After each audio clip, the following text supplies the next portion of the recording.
Hello everyone and welcome to another Fusion 360 Tech Thursday live stream. This is part 2 of our in context design. Last time we met, we did this, we were started to work on this assembly here, and today I'm going to continue creating some of the parts. I need to turn off my audio just a second. Sorry guys. So I want to start out by answering a couple questions that have come up since this first one, and one of them was, what about tolerancing? And what do I mean by that? Well, as we look at this assembly here, when we created it the last time, I basically used the inside of this part to define the width of this, and you can see that there's zero clearance in here. And again, we're giving you methods and ideas on how you can design, but when you go to manufacture this, you have to have the experience and the knowledge on how is this going to be manufactured. And so typically what people will do is they'll use, for example, tolerance blocks on their drawings. When they've dimensioned their drawings, they might have a tolerance block in the corner that says any dimension that's like 1 decimal place might be a tolerance of 5 thousandths. Any decimal that's at any dimension that's at 2 decimal places might be like 2 thousandths or something like that. Another way is you could actually physically model in the tolerance if you wanted to. So for example, I'm just going to press this in a little bit. Let's just go minus 0.02. And you can physically see now there's some clearance in there. So with that said, I'm not telling you this is how you should do it.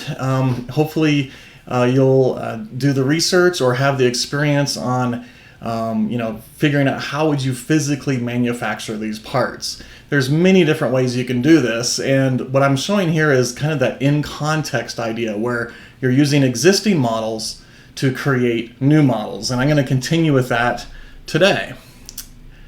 Okay, so let me jump in. We left off here last week, and I've uploaded the drawing with a bunch more sheets on it. So it has, for example, the shaft drawing, the bushing drawing, etc.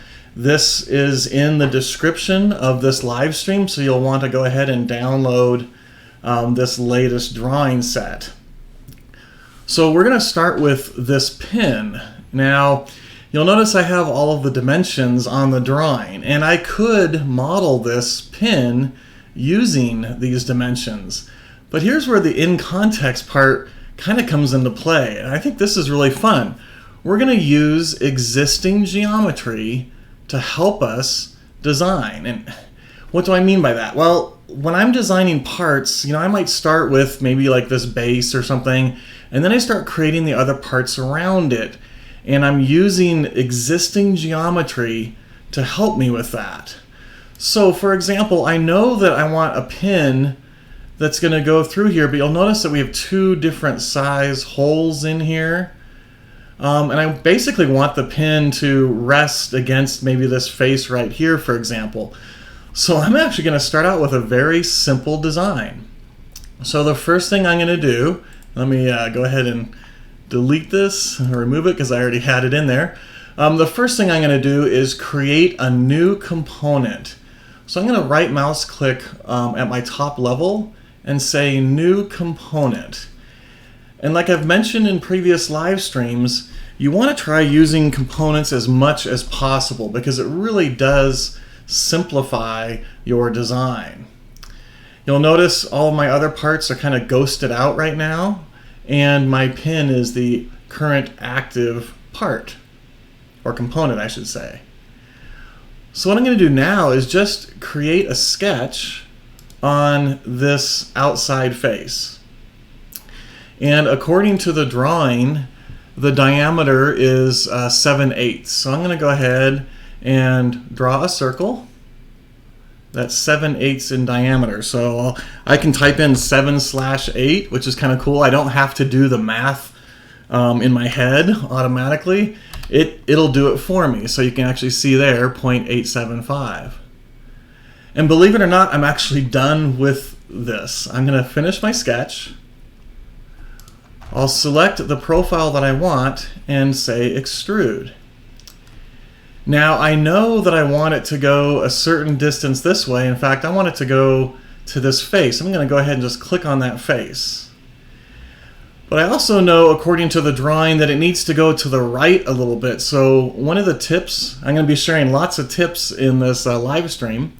One of the tips I'm going to use is, instead of just saying one side, I can say two sides, and that actually allows me to go two different directions. So I can go to the left one distance, and to the right another distance. In this case, I need to go 3/16 of an inch. Now notice there's a negative sign, so I'm going to have to type in minus 3/16. And I'll say OK. Now you're probably sitting there going, well, if we turn on our analysis, we're obviously clashing with our other parts. And sure enough, we are. OK. Oops, not origin, analysis. So I'm going to use these existing parts to change my design. I'll come in here and say modify, combine. Now this is a really powerful command, and unfortunately some people think all it does is combine parts together, but it's actually 3 or 4 commands in one. Okay, so I'll go ahead and say combine, and it says what is the target? Well, this is the target. And then what is the tool? What are we going to use? And I'm going to select my frame, and notice the preview, and that's because of this operation. I mentioned it's not just a combine, like join things together. You can actually join things together, combine them together, or you can cut them apart, or you could say intersect, only keep what's intersecting between the parts. Well, in this case, we're going to say cut, and I'm also going to select that other shape, this other part, and notice what we're getting. It's basically taking this solid cylinder that was going all the way through these parts and saying, I'm going to remove what's clashing, basically. I'm going to cut that away. I'll go ahead and say OK. Let's turn on our analysis again, and you can see what our pin looks like. So instead of having to create a whole bunch of dimensions or whatever, and again, this is basically like I mentioned earlier, 0 tolerance, but this pin will fit inside of these parts when they're manufactured using tolerancing. Okay, now with that said, one of the things I typically do is okay, that looks pretty cool, and I notice my overall length of this pin is 1.5, and I want to verify that. Okay, especially when I'm doing this kind of design, even though I've got a fully dimensioned drawing, I want to make sure that that's 1.5. So I'm going to click on this measure. I'll click on that face there and this face over here. Making sure I grab the face.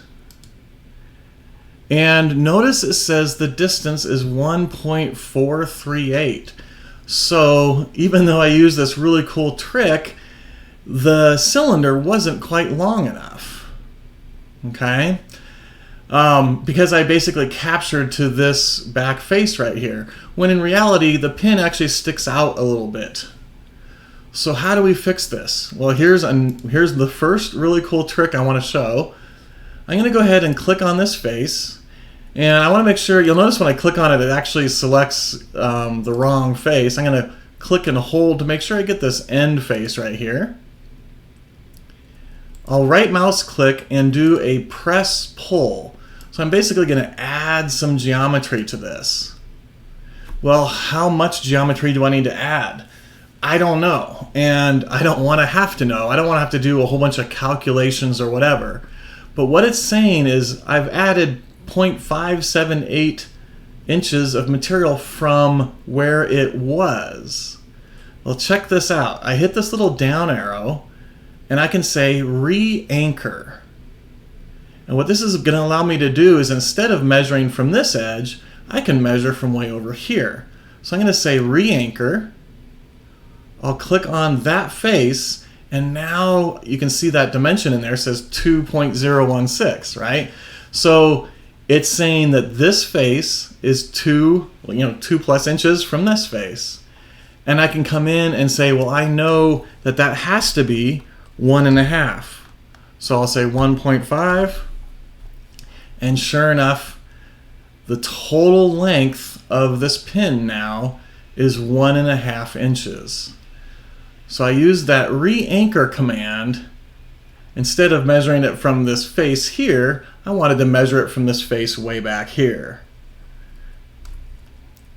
I see a couple of thumbs up showing up in the chat. I forgot to mention Aaron is back, and he is helping me out. Also, my buddy Angelo looks like he's on. So if you have any tolerance type questions, since he's a way better machinist than I could ever imagine being, he might be able to answer those for you. So Aaron and Angelo, thanks again for helping out. So yes, I think this is a really cool trick with that re-anchor command. So believe it or not, I'm almost done with my design. You can kind of see how the 3D model or models helped shape this design right here, this taper down, you can kind of see. So I need to throw in a chamfer, it looks like, and I need to throw in a radius and then this slot. So let's just go ahead and do that really quick. So I might put my chamfer on here. So let me click on this edge right there. Say chamfer, and again it was 1/16 according to the drawing, and there we go. Now I get this question a lot. I need to put that slot through the side here, but there's also a fillet that goes all the way around, and does it matter which order I do this in? And the answer is it really kind of depends. So for example, if I put the slot through first, it's going to require me to select 2 edges to put that fillet on. But if I put the fillet on first and then machined in the slot, I'd only have to select 1 edge. Now you might be saying 1 edge versus 2 edges. Well, if you're doing a lot of CAD design, every little step matters as it adds up. So I personally like to make things as simple as possible. So I'm going to put the fillet on first, because I'd only have to select this 1 edge. So I'll select it, say fillet, and according to the drawing, it's 1/16. And you can see how it went all the way around. And then the last thing I need to do is put my slot through there. So I'm going to click on the face, say create the sketch. And here's another neat little trick. I'm going to say rectangle. And I've shown this before. I could go into create rectangle and come down and pick whichever rectangle I want.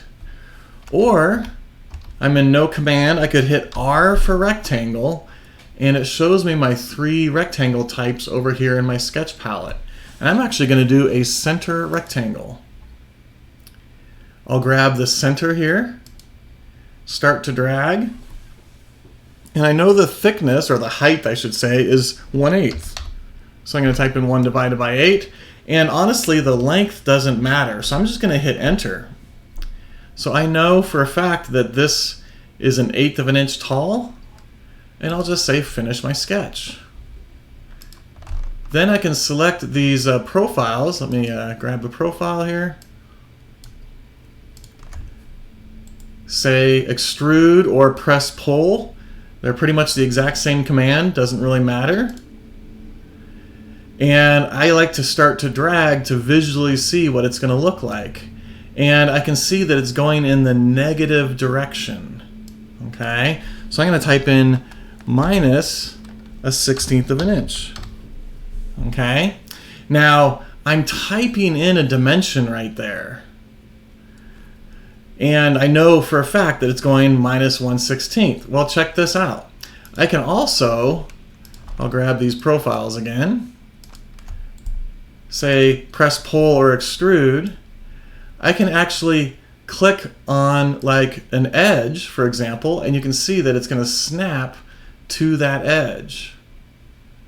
So instead of having to type in a distance, I could click on a face or an edge and it's going to snap to that particular edge. So there we go. We've actually very quickly finished our pin. And again, what I'm showing here is I'm not saying this is how you should design or how you have to design.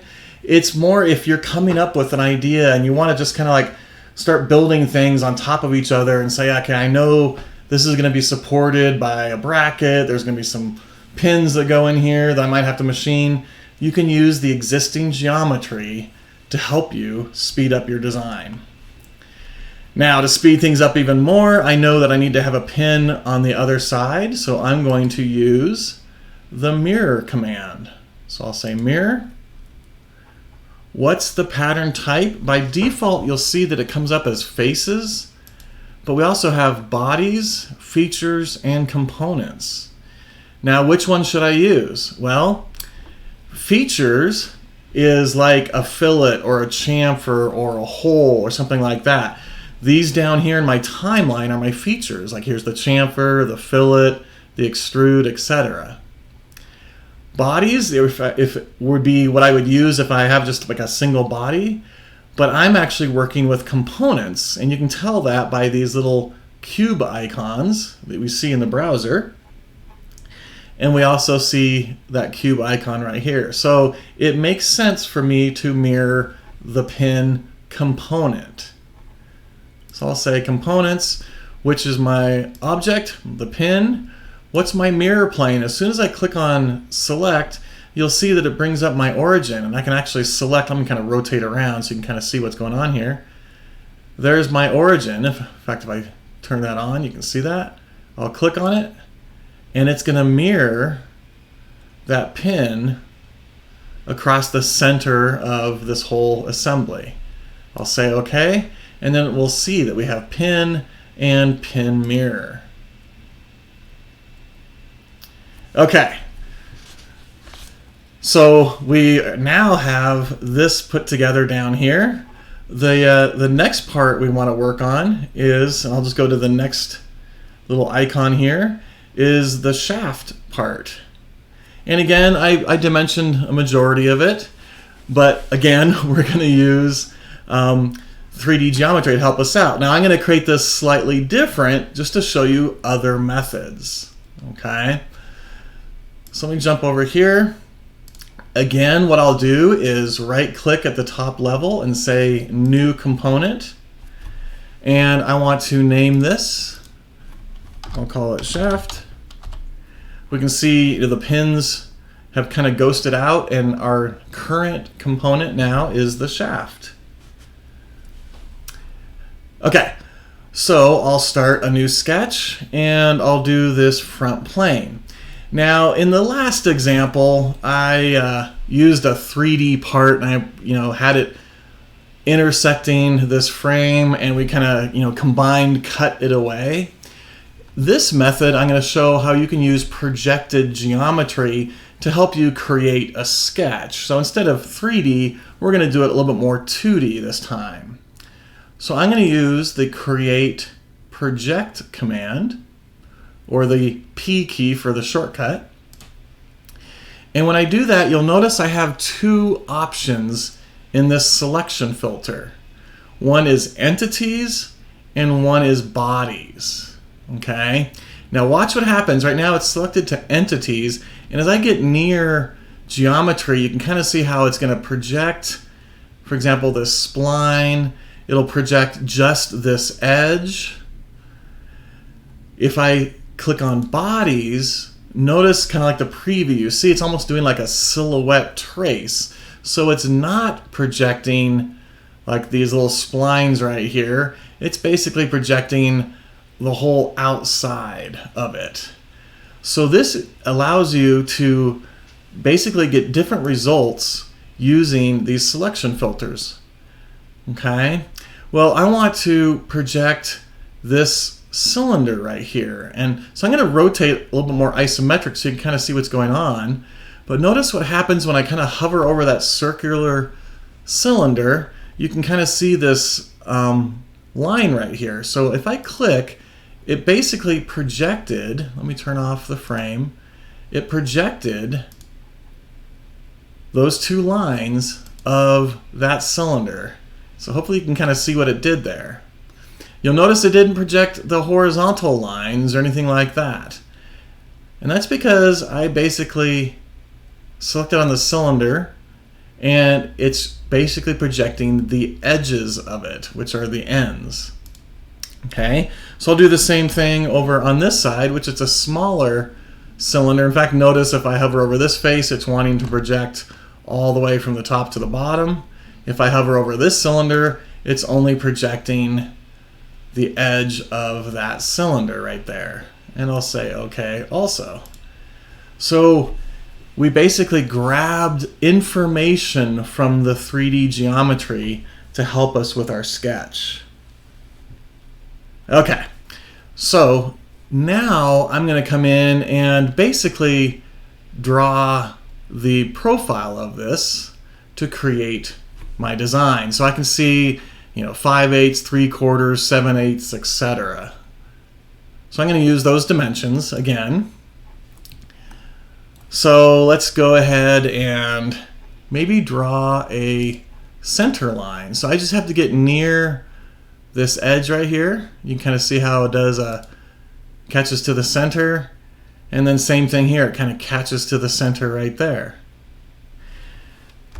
Now this is an object line, and what I'm basically doing is I want to create some light pencil lines and kind of trace over everything. So I'm going to select that line and change it to a construction line, and when I do that, you'll notice it turns dashed. It is no longer an object line. It's kind of like a light pencil line. Okay. Next thing I might do is, using some of the dimensions that I have, I know that it's going to go through this edge here and it's going to go through this edge here, but I don't know where this middle part is. So I'm going to use the offset command. This is a pretty powerful command. I'll click on that line, and you can see that we can offset this a certain distance. Well, I know that the diameter that I need it to be is, the diameter is 3/4. So if I go like that, you'll see it's going to do 3/4. But I need half of that. And I showed this in the last example. I can't just type in divided by 2. Well, I guess I could. Catch me surprised. I didn't think I could do that. So that's interesting. Let me show you how you should do it. I'm going to put this 3/4 in parentheses. So we're basically, doing mathematical orders right here. So we're putting 3/4 in the parentheses, and we're dividing that by 2. Okay, so that's how you typically would have to do it. And I'll say OK, and you can see that it took that line and it offset it half of 3/4. Okay, so now I actually have enough geometry that I could start drawing. So I could start here, come over to there, I'll connect those 2 dots there, I'll connect those 2 dots there, and I'll come over to here, for example. And then the last thing I need to do is we're going to revolve this around. So I need to come down to this center point, and let's go all the way across. And you'll notice as soon as I do that, it kind of shades in and shows me my profile. And that's this option right here, show profile. If you don't like it, you can turn that off. I personally like it because it shows me that that's a valid closed profile. Okay, I'm going to go ahead and finish my sketch. And I have enough information here to start creating this part. So I'm going to grab my profile.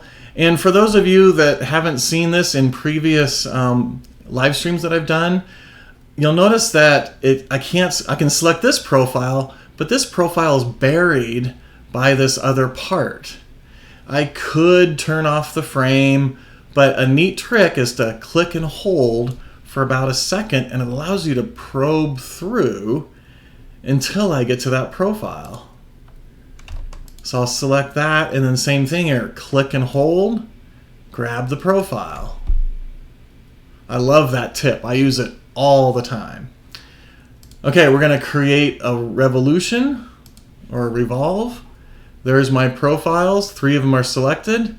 What's my axis? We're going to go around the center axis, and there's my 3D model. And again, it fits perfectly because we're using information from the 3D model.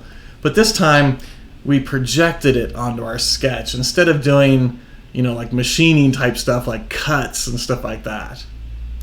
Okay.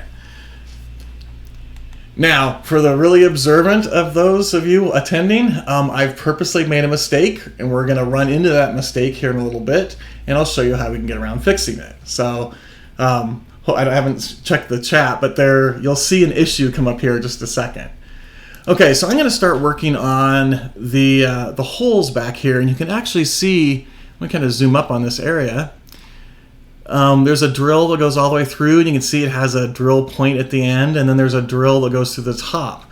I'm going to show you some really neat tips and tricks using the hole command. And then finally, we can see that there's this BSP pipe thread in there also we're going to deal with. Okay, so I personally like using the hole command. Instead of creating another sketch, typing in dimensions, doing an extrude, having to taper the ends, I'm going to use the hole command. Now it's asking for a face. I purposely click, I kind of over exaggerate, I click away and out of where it needs to be. Obviously it's off center. Okay, and you'll see why here in just a second. You can see the different hole types: simple, counterbore, countersink. So I'm going to do simple. What's the hole tap type? Simple, clearance, tapped, or tapered. Well, I'm going to say simple in this example because we're just doing a drill. We're not tapping it. And then you can see drill point. Is it flat or is it angle? So I'm going to do angle. And if I kind of rotate, you can sort of, it's kind of hard to see. You'll see how it's doing that angled drill point at the bottom. Okay. So here's my tip that I want to share with you. See this blue little dot? I'm going to grab it and move it around, and you can see I can reposition this hole. And you'll see that other little blue dot, which I can't really point to, but it's right above where I'm at right now. All I have to do is get near that, and you'll see it snap right to the center of the shaft. I didn't have to do any offsets or measuring or anything. It's going to automatically snap to the center of that part. Okay. So now what I want to do is start filling in this information. So we know that this drill is a 5/16 according to the dimension drawing. Oops, that's the diameter. So I think I said length, but yes, the diameter is 5/16. So I just typed that in. And I don't know if you saw the circle get a little bit smaller. Let me do this like so. I'll come in here and say 5/16, and you'll see that it gets smaller. Then I want to specify the depth, and in this case, it's 1 3/4. So I could type in 1 3/4. I could type in 1.75. Doesn't really matter. And I get a nice live preview of what that's going to look like. And I'll say OK. And we've just created a drill that goes all the way into the part at a very specific distance. So if I turn on my section analysis, we can see what that looks like. Okay, so the next thing I want to do is I want to put this hole, this 21/64, down through the top of it also. Okay, now here's another neat tip. I'm going to use the hole command again, and I'm going to click near the top. So I'm just going to click somewhere like that, and Fusion will automatically put it right at the top tangency of that. And let me show you what I mean by that. Okay, if I say hole and I click kind of over here, you'll see how it put it going that direction. If I click near the top, it's going to put it at the top. So again, didn't have to do any measuring or anything like that. Now this time I do want this hole to be a very specific distance from the end of the part. So I can just click on this face right here, and you'll see that it added in a reference right there. and I could type in that is supposed to be 1.5, and you'll see the hole move over.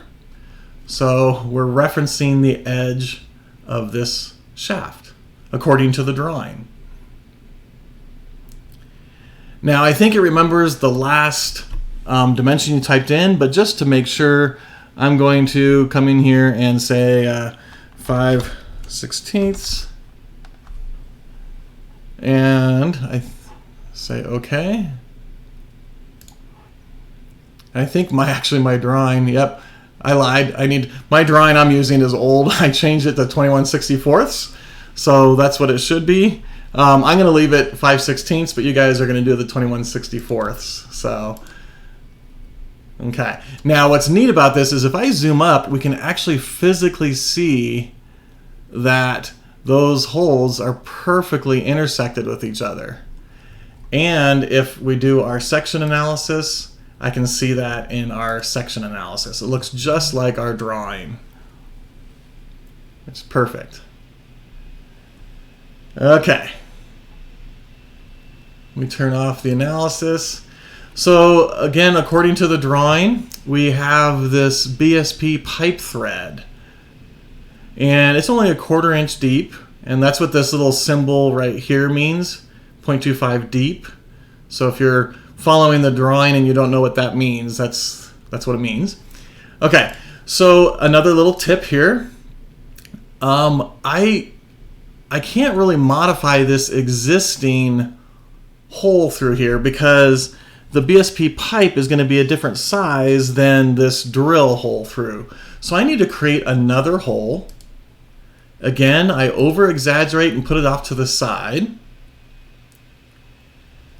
I'll go ahead and drop it into place, and you'll see I'll probably get an error message or a warning or something potentially. Okay, I did, yeah, there we go. No target body found to cut or intersect. Why? It's because it's the exact same size.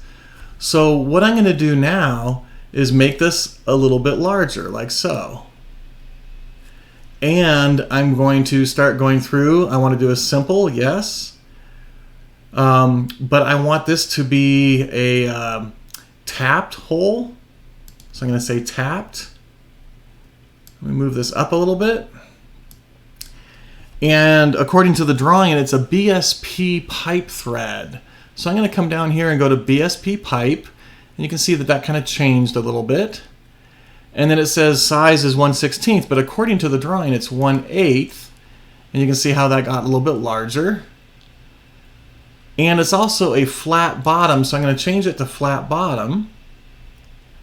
And I know that the depth, according to the drawing, is only supposed to be 1/4 inch deep. So after I do all that, you can see it gives me a nice preview of what that's going to look like. It automatically threads those holes for me, or that hole, I should say. It's a little bit bigger than the drill through that we did earlier.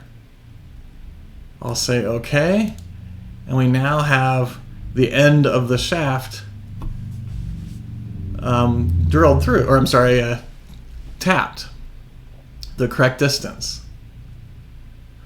So again, to do that, I kind of made the hole a little bit bigger. That way it wasn't modifying the existing one, and then I came in and specified all of the settings. Okay, so the next thing I'm going to do with the shaft is we're going to put in this woodruff key slot. Now I do know that there's woodruff key tables out there and all that kind of stuff. I simplified things by actually putting dimensions on there. Instead of saying it's like a 206 woodruff key, I just went ahead and put dimensions on here for you. And so you can kind of see it's 7/16 from an edge. Looks like it's 1/8 of an inch up above this edge. So let's go ahead and do that. I'll create a sketch. And I'm going to show you a cool little trick here. Okay, you notice that all of my parts are visible. And sometimes that's nice, but sometimes it gets in the way. Well, right now I'm only working on the shaft. So I'm going to right click on the shaft and say isolate.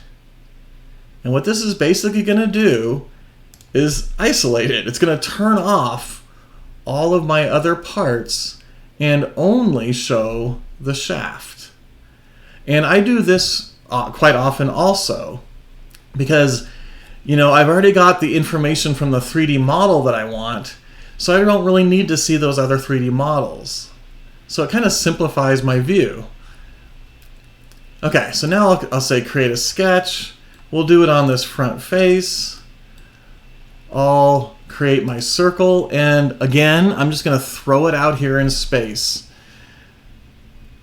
I've mentioned this in previous live streams. I typically over-exaggerate things like to be farther away than they're supposed to be, and then when I put in my constraints or my dimensions, I can see it move into place, and it's a confirmation to me that everything worked correctly. So when you hear me say over-exaggerate, that's kind of what I mean, okay? So in this case, it's 3/4 of an inch in diameter.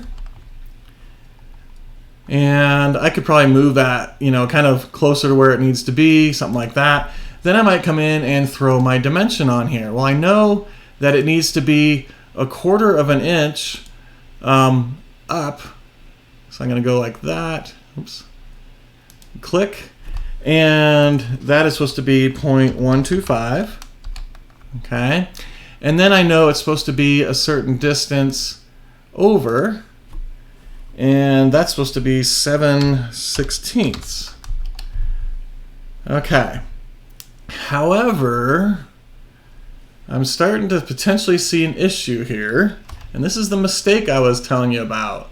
If I look at my drawing, we can see that the woodruff key is kind of close to the shoulder, and there's a lot of extra material over here. But when I look at my 3D model, it doesn't look like that extra material is existing. So that is why I mentioned before, usually after I've used 3D geometry, I might come in and verify my dimensions so we can see that the total length is 5 1/4. So we're going to check that here in just a bit. Let's go ahead and finish this woodruff key. So I'll go ahead and select it, say extrude. So I've created the right diameter, and I've created it in the correct position. Now what I'm going to do is I'm going to start creating the actual keyway itself. I want it to be centered or symmetrical, so I'll come in here and change my direction to be symmetric. And now you can see we can specify the width of this keyway. And when I do symmetric, you'll notice I get this measurement, half length and whole length. Well, I'm going to click on whole length. And what that's basically doing is it's saying the distance from one side of the key to the other side of the key needs to be, in this case, it's 1/8 of an inch, so 0.125. You can kind of see how that updated. So we're going 0.125 from one side to the other, the whole distance. And I'll say OK. And there we go. I got my woodruff key. However, let me go ahead. Oh, let me show you another tip. Here comes another free tip for all of you. I want to turn all of my parts back on. Okay. Now I could come in and click on these individual little light bulbs, but that would take quite some time, especially with a complex assembly. Well, if I right click on shaft, you'll notice it says show all components. But when I do that, nothing happens. And here's the trick with this. Basically what you're saying is at this level, show all of the components. Well, there's nothing underneath it. There's no other sub-assemblies or whatever. However, if I come up to the top level and say show all components, you'll notice it turns them all on. Okay, so this show all components is actually at the level that you're at. So it's a great way of turning on or off sub-assemblies or sub-sub-assemblies, etc. So make sure if you want to turn everything on, you go to your top level and say show all components. Neat little tip there. Okay, so now I can see what this looks like. According to the drawing, this is supposed to be 5 1/4. So I could come in here and do a quick measure from that face to that face, and it says it's 4 3/4. So again, we're off, but simple fix. I'll just come in here, press pull or extrude, doesn't matter. I like to start to drag to kind of get a visual over exaggeration. We'll say re-anchor to this back face here, and it's supposed to be 5.25. 5.25. We can see that that updates, and now the keyway kind of makes more sense. It's in here where it's supposed to be. If we look at our belt tightener, the finished assembly, you'll see that there's a nut on the end, and that's sure enough, that's why the shaft has to extend out past this end part there. So we were able to easily fix that. Or, let's undo. I could go all the way back to my sketch and add in, I could do a rectangle, I could do a line, it doesn't really matter. I could do something like that. Throw a dimension on here from that edge to that edge is supposed to be 5.25. You can see how that rectangle updated accordingly. But watch what happens when I say finish sketch. It didn't do anything. Well, that's because in the Revolve, we only had 3 of these profiles selected, but I could come in here and add that as a 4th and say okay. So 2 different ways that we solve that problem. In reality, I would probably recommend updating the sketch. That's kind of your driving master of this part. Offset faces are really cool, but you kind of have to know, oh, I offset that face a certain distance, and it's different than my sketch. So I would recommend editing the sketch, and that's why I showed both of those methods. Okay, so the next thing is to add a thread to this. Here's another free tip for all of you. I will go ahead and say thread. What's the face? I'll go ahead and click on this face, and you'll notice that it's threading the whole thing. Well, right here, you'll notice by default it's set to full length. So I'm going to turn that guy off, and now I can specify the length of the thread. Well, I know, according to the drawing, it's 1/2 inch. By clicking on that face, Fusion was smart enough to say, oh, it's probably you want it to be a 5/8 by 11. So you can kind of see I could do 5/8 by 12, I mean fine threads, etc. But sure enough, according to the drawing, it's a 5/8 by 11 thread. I'll say okay, and there we go. Now, you'll notice that these threads are just like a decal, almost like a sticker. I could come in here, edit that feature, and say modeled, and it'll physically model those threads for me. But I would recommend not doing this unless absolutely necessary. For example, maybe you're 3D printing it or something like that. I would just leave it as a representation. That way it kind of speeds up everything. With all those extra edges and faces, it can start to slow down your machine as it's trying to calculate shadows and occlusions and all that kind of stuff. So I usually leave them as decals like you see there. Okay, last thing here is I'll go ahead and chamfer that edge. And in this case, it's a 1/16 of an inch. So I'll say 1/16, say okay, and we are good to go. That's our next part, designed exactly where it needs to be. Okay, this next part I'm going to do is the bushing, and then we're going to stop there. We've got about 15 minutes left, and then in part 3 we're going to do this pulley, and then just the rest of the really simple parts like a washer and a nut, etc. And I'll show you how I went about creating the exploded view. We could do rendering, etc. Now this pulley is a little bit more difficult, so I'm going to show some neat tips and tricks with that in our next session. But let's go ahead and do this bushing. Now it looks pretty simple, and I'm going to show you another neat little tip with this. So we can see that sure enough it's 2.5 in length. So let's jump in here. I'm going to create a new component and we'll call it bushing. Let me get my drawing up here for me. Yep, called bushing.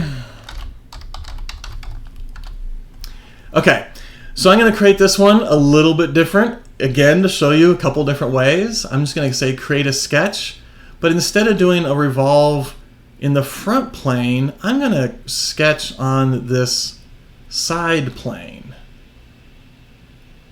Okay.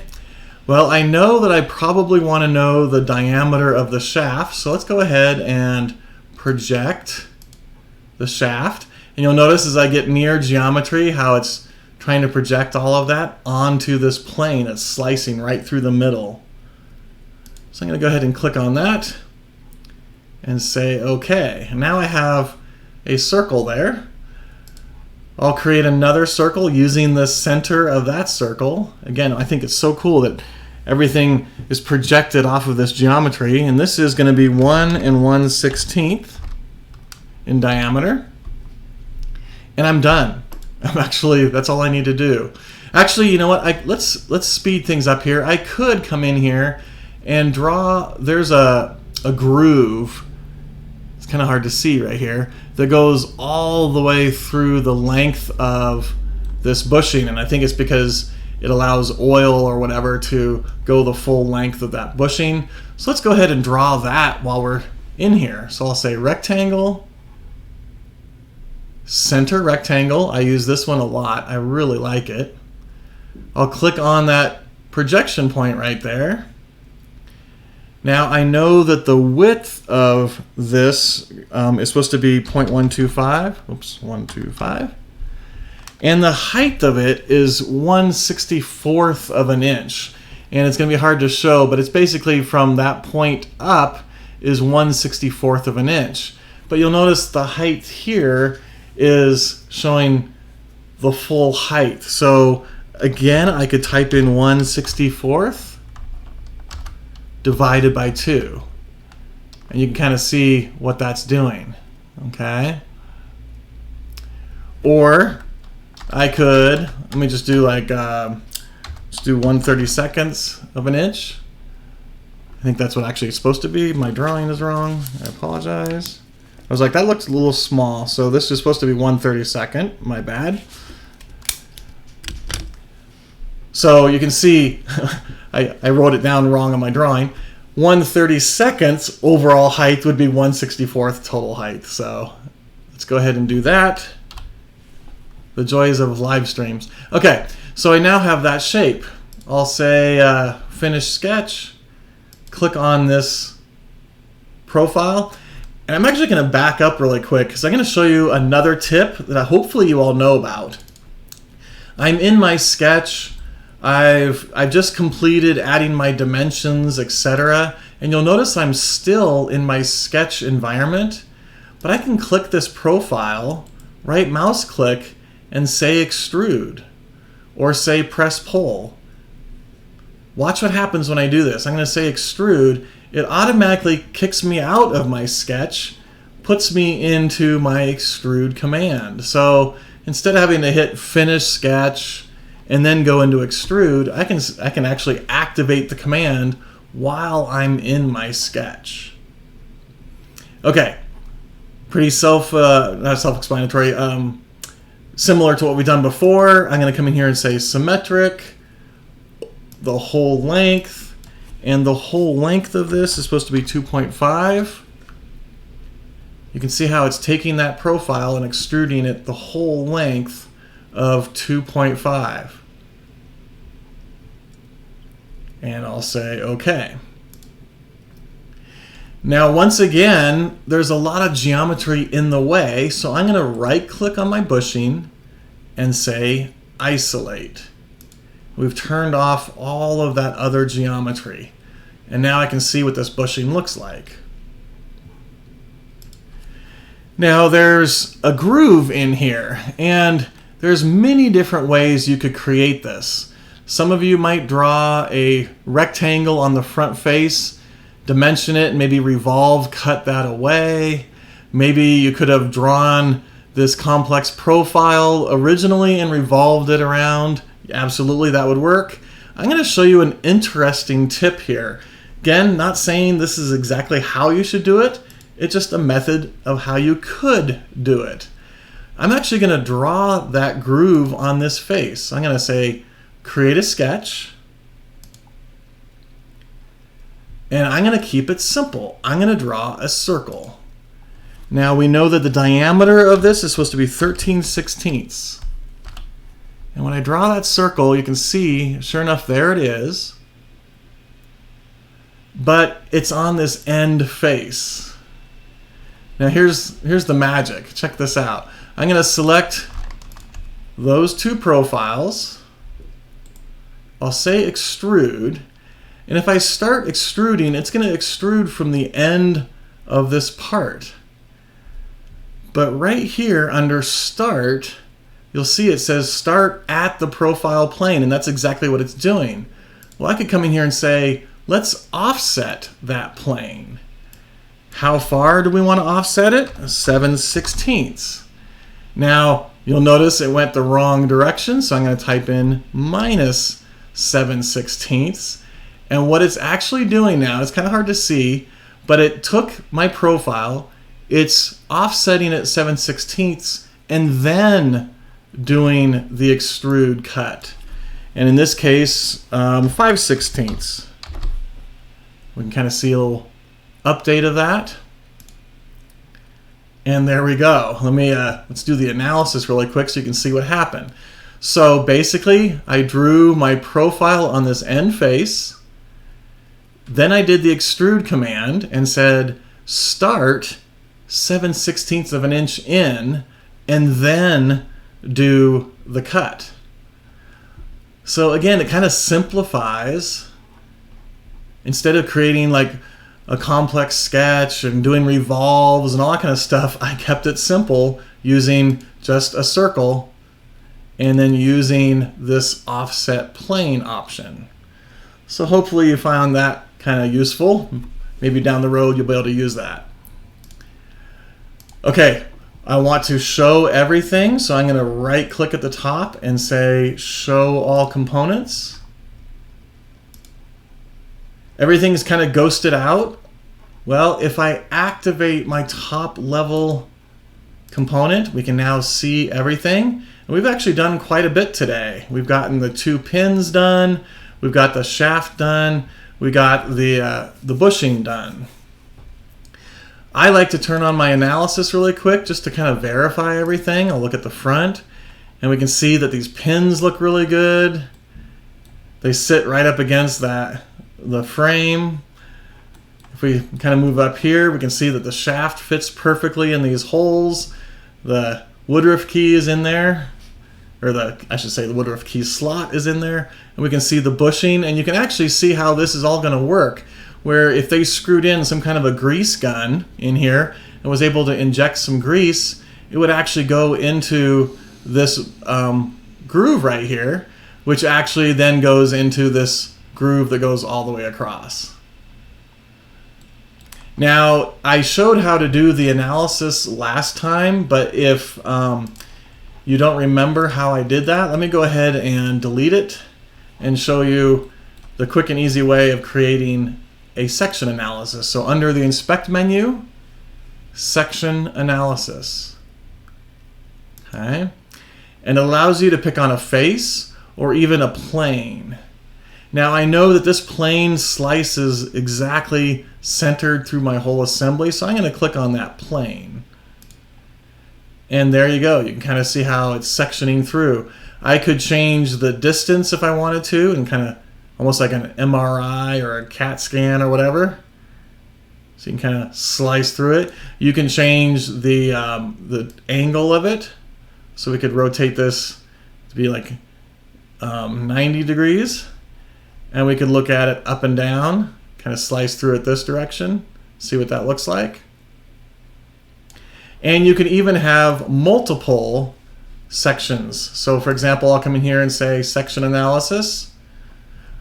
I'll do that face again, say OK, and you'll notice I now have 2 of them. And I could toggle between multiple ones. So, and then if I don't want to see it anymore, I just hit the little light bulb next to analysis and it's a toggle on or off. Okay. With that, hopefully you absorbed some of these tips and tricks that I shared on today's live stream. The part 3 of this, we're going to finish this guy up. We're going to put in the nut and the washers and the woodruff key. Then I'll show you how I created that drawing, how I created that exploded view. Before we end, I want to add a plug. It's about a month away, a little bit less than a month, for our Fusion Academy in Portland. I'm hoping Aaron has posted some stuff out in the chat about that. If you can attend, I highly, highly recommend it.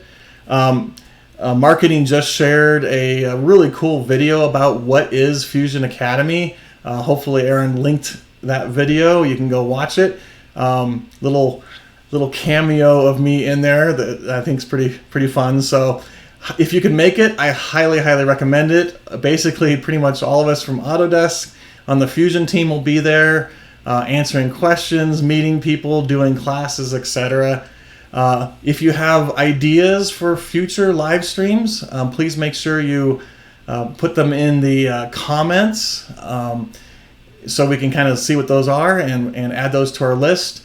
We are, because of the summertime, everybody's on vacation and travel and stuff, we are going to start doing these about once a week instead of twice a week. So definitely make sure that you subscribe, hit the little bell icon, and that will, I think, subscribe you to our channel and alert you when these upcoming live streams are happening.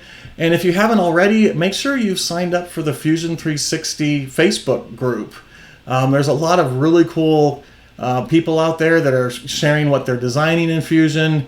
We post stuff out there about upcoming live streams, etc. So with that, I hope you have a wonderful rest of your day, and we'll see you on a future live stream. Thank you.